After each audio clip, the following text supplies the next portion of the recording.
नमस्कार, आप देख रहे हैं हमारी खास पेशकश। मैं हूं रवीश और बेंगलुरु में कल भारत और ऑस्ट्रेलिया के बीच दूसरा टेस्ट मैच खेला जाएगा। टीम इंडिया तो सीरीज में पीछे है, लेकिन इस टेस्ट मैच को जीतकर विराट कोहली सीरीज में हिसाब बराबर करना चाहते हैं। हमारे साथ स्टूडियो में हमारे खास मेहमान मौजूद है मनिंदर सिंह, भारत के पूर्व लेफ्ट आर्म स्पिनर। उनके साथ हम चर्चा करेंगे, लेकिन सबसे पहले आपको दिखाते हैं कि पुणे की हार विराट कोहली के दिल पर क्यों लगी और क्यों विराट कोहली, जिनका कि निकनेम चीकू है, वो कह रहे हैं कि ऑस्ट्रेलिया को वो बेंगलुरु में चित कर देंगे। मनी सर, एक और पहलू हम विराट कोहली का देखते हैं कि आक्रामक क्रिकेटर तो है ही, लेकिन अब कह रहे हैं कि ये ऐसी हार है जो मेरे दिल पर लग गई, यानी कि बदला लेने के लिए पूरी तरीके से बेताब दिख रहे हैं कोहली। जहाँ तक क्रिकेट का सवाल है, देखिए सभी को पता है कि जज्बाती हैं, जुनूनी हैं और कैप्टन है इंडियन टीम के, और जिस तरह से हारे हैं, देखिए एक हार होती है मार्जिनल हार, एक होता है जिस तरह से इंडिया की टीम हारी दोनों इनिंग्स में, पहली में 105, दूसरी में 107। फिर उस तरह की पिच के ऊपर आपके स्पिनर्स जो आपको मैचेस जिता रहे थे, उनकी जिस तरह की पिटाई हुई, तो चोट तो लगी होगी, इसमें तो कोई शक की बात नहीं है। लेकिन उन्होंने बहुत बढ़िया बातें कही हैं कि चोट लगे तभी आप आगे पॉजिटिव देखना शुरू करते हैं, तभी आप उस हार में से वो चीज़ें निकालने की कोशिश करते हैं जिसमें इंप्रूव करने की ज़रूरत है। क्योंकि अगर आप जीतते चले जाते हैं तो कई बार आपको ध्यान नहीं रहता है कि हमें और किस चीज़ के ऊपर काम करना है ताकि हम परफेक्ट हो सकें।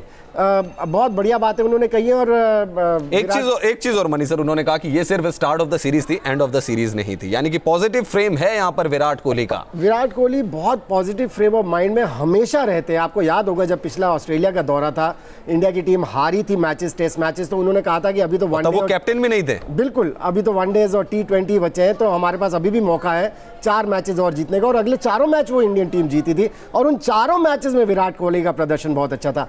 सो ये उन खिलाड़ियों में से जो खुद को चैलेंज करते हैं और फिर उसको एक्सेप्ट करके मैदान के ऊपर रिजल्ट। जी हाँ, और अगर आप सोच रहे हैं कि विराट कोहली पुणे में फेल हो गए हैं तो शायद ऑस्ट्रेलिया की टीम उन पर हावी हो जाएगी, तो मनी सर अब ये आंकड़े अपने आप में डिफाइन कर रहे हैं एक प्लेयर की कहानी को, कि प्लेयर को फेलियर बर्दाश्त नहीं है, हार बर्दाश्त नहीं है। इसीलिए वो इतने बड़े खिलाड़ी हैं, क्योंकि फेलियर के बाद जो परफॉर्म करते हैं वो मैदान के ऊपर, वो देखने वाली इनिंग्स होती है। और आपने जितने भी आंकड़े दिखाए हैं, हर इनिंग्स जो फेलियर के बाद उन्होंने खेली है, एक मैजेस्टिक इनिंग्स रही है जिससे कि ऑपोजिशन के ऊपर दबाव बना है। सो ये टेस्ट मैच इंडिया के लिए, विराट कोहली के लिए बहुत इंपॉर्टेंट होने वाला है। और अगर विराट कोहली इसमें रन्स बनाते हैं और इंडिया को जीत दिलाते हैं तो टोन सेट हो जाएगी सीरीज। जी हाँ, टोन सेट हो जाएगी, लेकिन टोन ऑस्ट्रेलिया के लिए सेट की स्टीव स्मिथ ने, और ये कहा जा रहा है कि बल्लेबाजी का जो बैटल है इस सीरीज में Steve Smith versus Virat Kohli का चल रहा है। स्टीव स्मिथ ने पहली जंग जीती और उसके बाद बेंगलुरु टेस्ट से ठीक पहले उन्होंने माइंड गेम खेलना भी शुरू कर दिया है। स्टीव स्मिथ का कहना है सिर्फ 2 सेशन और चाहिए, बॉर्डर गावस्कर सीरीज हमारे पास ही रहेगी।